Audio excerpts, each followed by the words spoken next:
जय हिंद दोस्तों, जोहार दोस्तों। आज हम बात करेंगे जनगणना 2027 के बारे में। अभी 2026 है तो जनगणना 2027 नाम दिया गया है। जनगणना का प्रथम चरण 2026 में प्रारंभ हो चुकी है। हर राज्यों का अलग अलग डेट है, अलग अलग तिथि है। ठीक है, अब झारखंड की बात करें, देखिए प्रथम फेज में, प्रथम चरण में जो जनगणना होगी वह आपका मकानों का सूचीकरण, मकानों की गणना होगी। ठीक है, सेकेंड फेज उसमें जनगणना का काम होगी, जनगणना। ठीक है, जनगणना दो शब्दों से मिलकर बना है। पहला जन जोड़, दूसरा गणना। जन मतलब क्या होता है? आदमी होता है, लोग होता है, मतलब लोगों की गिनती करना। लोगों की गिनती करना जनगणना होता है।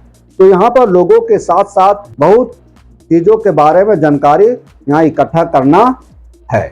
तो यदि आप पब्लिक है, हमारा वीडियो आप देख रहे हैं, तो आपके घर पे जब कोई प्रगणक पहुंचेंगे तो उनके क्वेश्चन का जवाब जरूर दीजिएगा।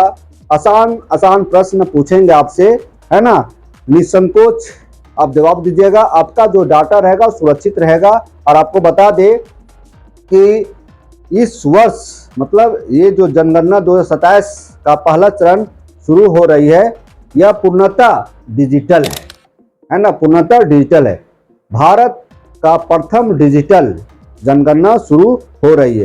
तो यह जो जनगणना है पूर्णतः डिजिटल आधारित रहेगा, ऐप के माध्यम से होगा। और आप जानकारी दीजिए, वे भरेंगे और फिर नेक्स्ट दरवाजा की ओर बढ़ेंगे, नेक्स्ट घर की ओर बढ़ेंगे। कुछ वैसा प्रश्न नहीं रहेगा जो आपको मतलब यह सहज महसूस कराएगा। एकदम सिंपल प्रश्न होंगे, है ना, आप जवाब दीजिए, कोई दिक्कत नहीं। आइए, जनगणना 2027 से संबंधित जानकारी हम लेकर आए हैं। इस वीडियो को पूरा देखिएगा, बहुत अच्छा वीडियो है। जनगणना अभी पूरे भारत में हो रही है, झारखंड में भी प्रारंभ हो चुकी है 1 मई से। 1 मई से 15 मई तक जो जनगणना है सेल्फ मतलब स्वयं भर सकते हैं। जाइए पोर्टल पर और वहां से अपनी जानकारी वहां पर दीजिए। आप खुद घर बैठे मोबाइल में, लैपटॉप की सहायता से आप अपना जनगणना स्वयं कर सकते हैं। तो हम बोल सकते हैं भारत का पहला ऐसा जनगणना है, आप स्वयं भर सकते हैं, अपनी जानकारी स्वयं दे सकते हैं। जो प्रगणक आपके घर आएंगे, पूछेंगे आपसे प्रश्न, उससे पहले आप खुद ही भर दीजिए, है ना। और जब आएंगे ना प्रगणक आपके दरवाजे पर, तो स्वयं जनगणना करने के बाद अंतिम में कुछ डिजिट नंबर आएगा, उस नंबर को आप बता दीजिए उनको, वो अपना डायल करेंगे, नंबर दर्ज करेंगे और आपका डाटा वो देखकर कहीं मिस है, कहीं दिक्कत है तो उसको भर के वो सबमिट कर देंगे। ठीक है, तो आप स्वयं जनगणना कर सकते हैं। आप स्वयं मतलब पहला चरण का जो मकान का सूचीकरण है, मकान की गणना है, वह स्वयं कर सकते हैं। चलिए आइए, 2027 जनगणना है ना, जनगणना 2027। इसके पहले जनगणना कब हुई थी? 2011 में। अब 2011 के बाद 2021 में जनगणना शुरू होनी थी, है ना। इसी दरमियान क्या आता है? कोविड एक ऐसा बीमारी था जो एक दूसरे से फैल रहा था, बड़ा दिक्कत था। और इस समय जनगणना होनी थी लेकिन जनगणना नहीं हुई, कारण कि कोविड।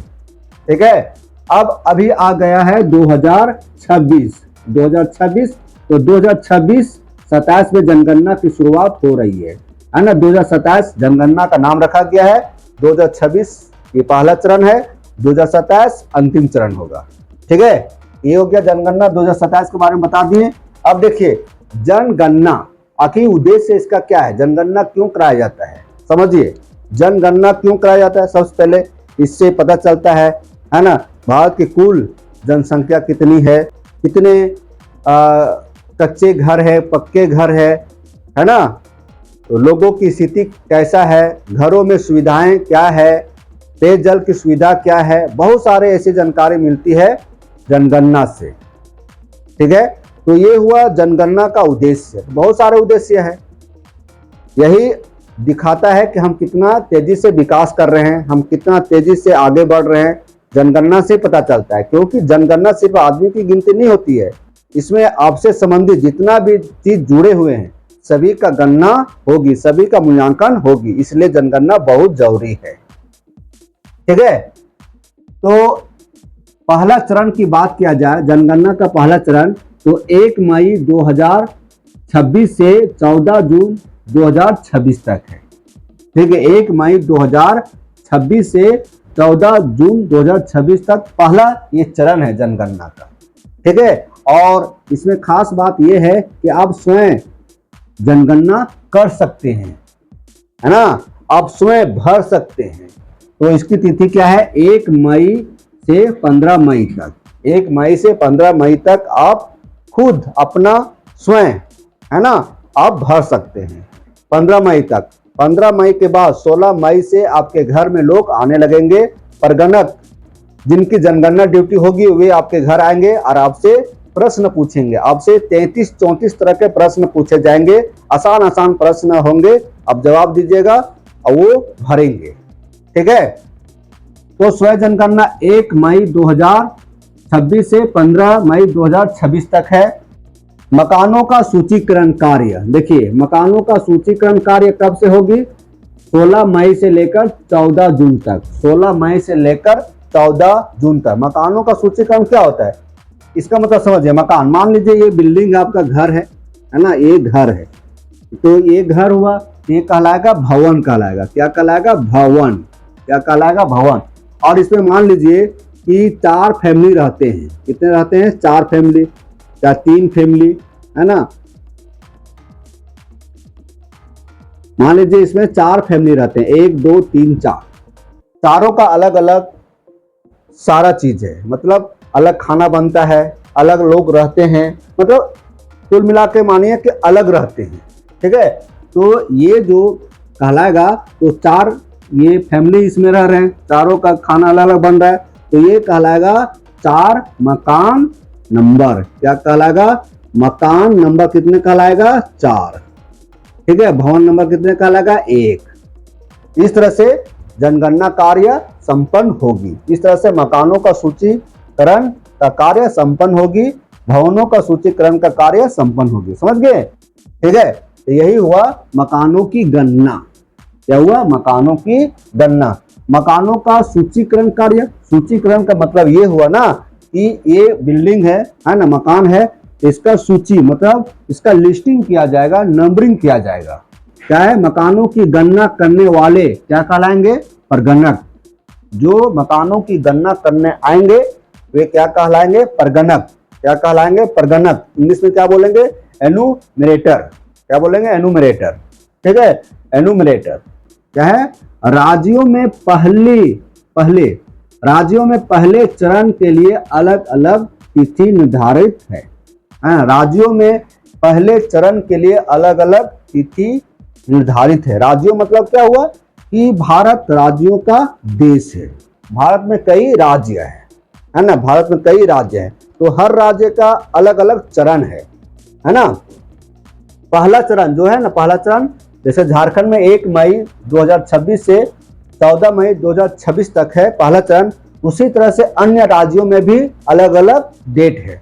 कहीं हो रहा है, कहीं अंतिम समय है ना, कहीं अप्रैल में चालू हो गया, ऐसा भी हो सकता है। तो अलग अलग राज्यों का अलग अलग डेट है। जैसे झारखंड में डेट है 1 मई से लेकर 14 जून तक। ठीक है, 1 मई से लेकर 14 जून तक है। उसी तरह से अलग राज्यों में भी अलग अलग डेट हो सकता है।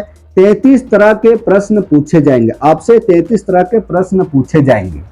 जो परगणक आपके घर जाएंगे, है ना, वे 33 तरह के प्रश्न पूछेंगे। क्या क्या प्रश्न हो सकते हैं, देखिए। मकानों की स्थिति क्या है, मकानों की स्थिति क्या है। जैसे मान लीजिए मकान कच्चा है तो कच्चा, पक्का है तो पक्का। पक्का मतलब समझ रहे हैं, पक्का मतलब हुआ कि ढलाई का घर हो गया, है ना, प्लास्टर हो गया, ईंटा की जुड़ाई हो गया, है ना। इस तरह से पक्का घर। कच्चा घर मान लीजिए घास फूस का घर है, झोपड़ी है, ठीक है, मिट्टी का घर है, तो कच्चन कहलाएगा।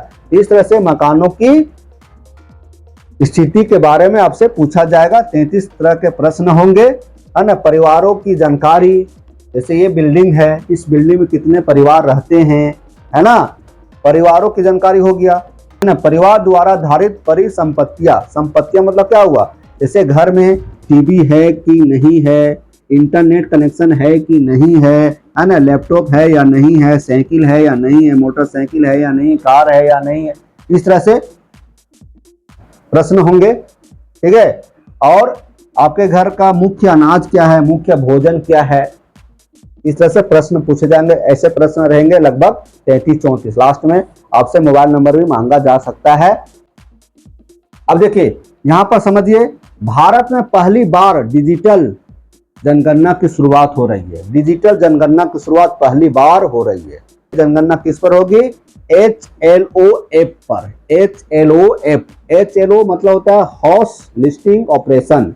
एच से क्या होगा? हाउस लिस्टिंग ऑपरेशन, मतलब जो कर्मी आपके घर आएंगे है ना जनगणना करने, मकानों का सूचीकरण, मकानों की गणना करने, तो वे HLO पर काम करेंगे। भारत सरकार का खर्च इस पर कितना होगा? लगभग 11,718 करोड़ रुपया। 11,718 करोड़ रुपया खर्च होगा, है ना। पहली बार स्वगणना का विकल्प दिया गया है, मतलब आप खुद से अपनी गणना कर सकते हैं। खुद से जो 33 प्रश्न होंगे उसकी जानकारी आप दे सकते हैं। ठीक है, पहली बार जाति आधारित जनगणना का कार्य होगा। ठीक है, लेकिन अभी नहीं। तो पहली बार जाति आधारित जनगणना भी होगी, लेकिन अभी नहीं। कब? 2027 में। अभी से। ठीक है, विश्व की प्रथम डिजिटल जनगणना है। इसका शुभकरण क्या है? शुभकरण प्रगति और विकास। प्रगति और विकास। सूत्र वाक्य क्या है? जनगणना से जन कल्याण, है ना। सूत्र वाक्य क्या है? जनगणना से जन कल्याण। और ब्रांड एम्बेसडर कौन है? सुदर्शन पटनायक। सुदर्शन पटनायक जो रेत मतलब बालू से वे बहुत चीज बना लेते हैं। किसी का फोटो बना लेंगे, है ना, कोई दिवस है तो वो बना लेंगे, कुछ मतलब इन्हीं का स्टेचू भी बना लेंगे। भारत जनगणना 2027 के बारे में बताएं। जो पहला चरण शुरू हो चुका है, दूसरा चरण आने वाला है। तो ये जनगणना 2027 के बारे में आपको हम जानकारी देने का काम किए। फिर मिलते हैं नए वीडियो के साथ, तब तक हमारे चैनल पर बने रहें। इस वीडियो को पूरा देखने के लिए आपको धन्यवाद।